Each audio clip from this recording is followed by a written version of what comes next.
జిల్లా సింహాద్రి అప్పన్న స్వామి చందనోత్సవంలో అపశృతి చోటు చేసుకుంది. స్వామివారి నిజరూపాన్ని దర్శించుకునేందుకు వచ్చిన భక్తులపై గోడ కూలడంతో 8 మంది మృతి చెందారు. పలువురికి తీవ్ర గాయాలయ్యాయి. అర్ధరాత్రి దాటిన తర్వాత సింహాచలంలో భారీ వర్షం కురిసింది. దీంతో సింహగిరి బస్టాండ్ నుంచి ఎగువకు వెళ్లే మార్గంలో షాపింగ్ కాంప్లెక్స్ వద్ద 300 రూపాయల టికెట్ క్యూ లైన్ పై సిమెంట్ గోడ కూలింది.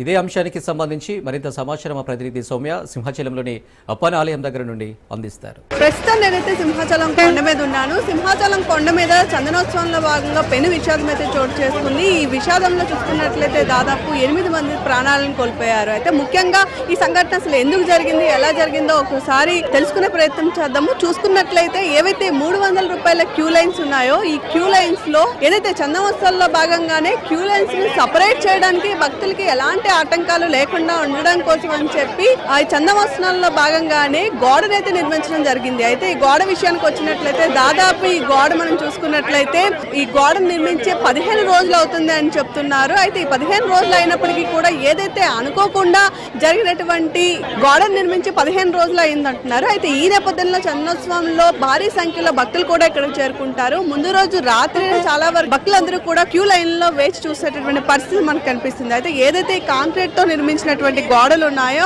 ఆ గోడలు రాత్రి వచ్చినటువంటి సడన్ గా వచ్చినటువంటి గాలి వర్షానికి గోడలు చివర్లు ఏవైతే ఉన్నాయో అవన్నీ కూడా ఆ చివర్లో ఉండేటటువంటి మట్టి కొట్టుకుపోవడం వలన పక్కనే గోడకి ఆనుకొని ఏవైతే టెంట్లను వేశారు మనం చూసుకోవచ్చు. పెద్ద పెద్ద ఐరన్ రాడ్స్ తో ఇక్కడ వచ్చేటటువంటి భక్తులకి నేడుగా ఉండడం కోసం ఈ 300 క్యూ లైన్స్ కి సంబంధించి చాలా వరకు టెంట్లు కూడా నిర్మించారు. అయితే ఆ నిర్మించినటువంటి టెంట్లకు సంబంధించి అక్కడ పక్కనే వాళ్ళు పెద్ద పెద్ద గోతులు తవ్వడం, మట్టిని తవ్వి అక్కడ పెద్ద పెద్ద ఐరన్ పోల్స్ వేసి మరి అక్కడ నిర్మించడం జరిగింది. అయితే ఏదైతే వర్షం వచ్చిందో వర్షానికి కింద ఉండేటటువంటి మట్టి కొట్టుకుపోవడం, అదేవిధంగా అక్కడ ఎక్కువ భారీగా నీళ్లు నిల్వ ఉండటం, గోడ నాణ్యత ఏదైతే ఉందో ఆ దెబ్బతిని దాని ద్వారా పక్కనే ఉండేటటువంటి టెంట్లు ఎగిరిపడి ఆ గోడ మీదకి వచ్చి పడడం జరిగింది. అయితే ఆ గోడని ఆనుకుని ఉండేటువంటి భక్తులు ఎవరైతే ఉన్నారో దాదాపు ఆ భక్తులకి ప్రస్తుతం తీవ్ర విషాదంలో ప్రాణాలు కోల్పోయారని చెప్పుకోవచ్చు. ముఖ్యంగా మనం చూసుకున్నట్లయితే భక్తుల్లో 7 మంది అక్కడికక్కడే ప్రాణాలు కోల్పోయారు. అయితే అప్పటికే అక్కడి నుంచి క్షతగాత్రులు ఎవరైతే ఉన్నారో వాళ్ళందరినీ కూడా ఎన్డీఆర్ఎఫ్ బృందాలు, అదేవిధంగా సహాయక చర్యకు సంబంధించినటువంటి బృందాలు అన్నీ కూడా అక్కడి నుంచి తరలించే ప్రయత్నం చేశారు. వెంటనే ఈ ఇన్సిడెంట్ తెలుసుకున్నటువంటి హోమ్ మినిస్టర్ అనిత కూడా సంఘటన స్థలానికి చేరుకున్నారు. సంఘటన స్థలానికి చేరుకొని అసలు ఎక్కడ లోపం జరిగింది, ఎందుకని ఇలాంటి విషాదకరమైనటువంటి సంఘటన చోటు చేసుకోవాల్సి వచ్చిందో అన్ని కూడా దగ్గర ఉంచుకునేటువంటి పరిస్థితి కనిపిస్తుంది. అయితే ఇంకోసారి మనం చూసుకున్నట్లయితే ఈ విషాద సంఘటనకు సంబంధించి ఈ నేపథ్యంలో ఈ విషయం మీద ముఖ్యమంత్రి నారా చంద్రబాబు నాయుడు, అదేవిధంగా డిప్యూటీ సీఎం పవన్ కళ్యాణ్, అదేవిధంగా వైసీపీ పార్టీకి సంబంధించిన అధినేత అయిన జగన్మోహన్ రెడ్డి వీళ్ళందరూ కూడా దిగ్భ్రాంతి తెలియజేయడం జరిగింది. వీళ్ళందరూ కూడా ఈ విషాద సంఘటన మీద తీవ్రంగా ఎవరైతే గోడ నిర్మించారో వాళ్ళ మీద కఠినంగా చర్యలు తీసుకుంటాము, అసలు ఎందుకు ఇన్సిడెంట్ జరిగిందో దాని మీద ఖచ్చితంగా ఆరా తీస్తామని కూడా చెప్తున్నటువంటి పరిస్థితి కనిపిస్తుంది. అయితే మొత్తం ఈ విషయాన్ని మనం తీసుకున్నట్లయితే ఏదైతే ప్రధానంగా ఈ గోడ నిర్మాణంలో లోపాలు జరగడం వలన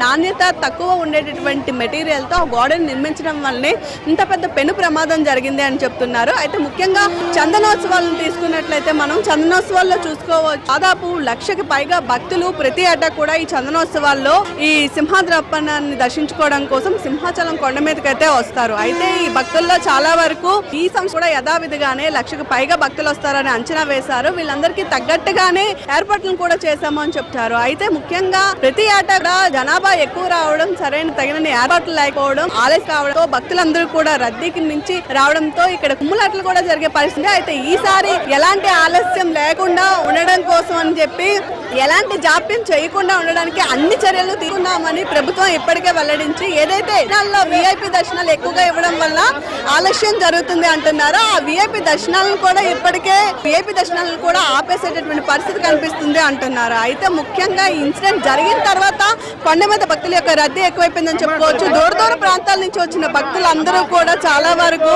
ఇబ్బంది పడుతున్న పరిస్థితి కనిపిస్తుంది. చూస్తున్నాం కదా, అసలు ఈ కొండ దగ్గర చాలా వరకు ఇబ్బందికరమైనటువంటి పరిస్థితులు మనం చూస్తున్నాము. భక్తులందరూ కూడా గంటల కొద్ది క్యూ లైన్ లో నిల్చొని విసిగిపోయి ఇక్కడ నుంచి వెళ్ళిపోతున్నటువంటి పరిస్థితి కనిపిస్తుంది. సరిపడినన్ని బస్సులు కూడా లేకపోవడం, ఇన్సిడెంట్ జరిగిందని తెలిసినా సరే ఇప్పటికే వచ్చేసాం కాబట్టి ఖచ్చితంగా అమ్మ ఎలా ఎన్ని గంటలు నుండి 6 గంటల నుండి లైన్ కాసామండి.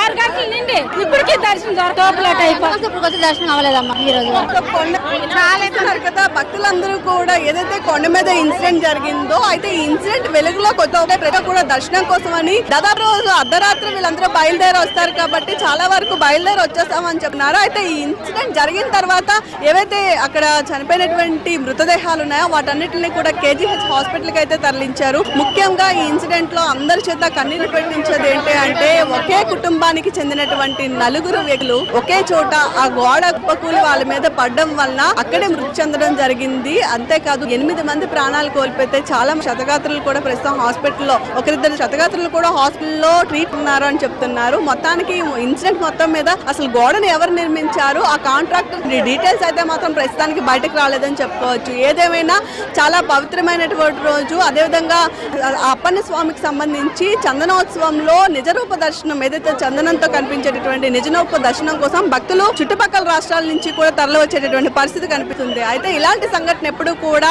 సింహాద్రి అప్పన్న చందనోత్సవాల్లో చోటు చేసుకోలేదని చెప్పుకోవచ్చు. దురదృష్టవశాత్తు ఈ సంవత్సరం అయితే ఈ సంఘటన జరిగింది. ఇక ఈ సంఘటన జరిగిన తర్వాత మనం చూస్తున్నాం కదా, ఏదైతే కొండ దగ్గర ఉండేటటువంటి మిగతా భక్తులు ఉన్నారో ఆ భక్తులందరికీ కూడా చాలా వరకు ఇబ్బంది పడుతున్నటువంటి పరిస్థితి మనకు కనిపిస్తుంది. ఎందుకంటే దాదాపు ఈ ఇన్సిడెంట్ జరిగిన తర్వాత మళ్ళీ అక్కడ ఎలాంటి అవాంఛనీయ సంఘటనలు జరగకుండా చాలా వరకు అధికారులు వెళ్లి రావడం కానివ్వండి, లేదా రాజకీయ నాయకులు వెళ్లి రావడం కానివ్వండి, వీటన్నిటి నేపథ్యంలో చాలా భారీ కట్టుదిట్టలు ఏర్పాటు చేయడం వలన భక్తులైతే క్యూ లైన్ లో దాదాపు 7-8 గంటల నుంచి కూడా చిన్న పిల్లలు అదేవిధంగా వృద్ధులతో కలిపి భక్తులు క్యూ లైన్స్ లో ఉండిపోయినట్టు మనకు తెలుస్తుంది. కాబట్టి వీళ్ళందరూ కూడా చాలా వరకు ఇబ్బంది పడుతున్నటువంటి పరిస్థితి అయితే మనం చూస్తున్నాం. ఏదైనా ఈ చర్య మీద ఖచ్చితంగా ప్రభుత్వ వైఫల్యం అని మనకి ఒకవైపు మాటలు వినిపిస్తున్నప్పటికీ, ఇంకొక వైపు మాత్రం ఖచ్చితంగా ఎవరైతే ఈ నాసిరకం గోడను నిర్మించారో వాళ్ళు కేవలం వాళ్ళ ఏర్పాట్లకి సంబంధించి ఏదైతే అంటే 15 రోజుల వ్యవధిలోనే అక్కడ గోడను నిర్మించడం, గోడలో కూడా నాసిరకమైనటువంటి మెటీరియల్ ని వాడడం,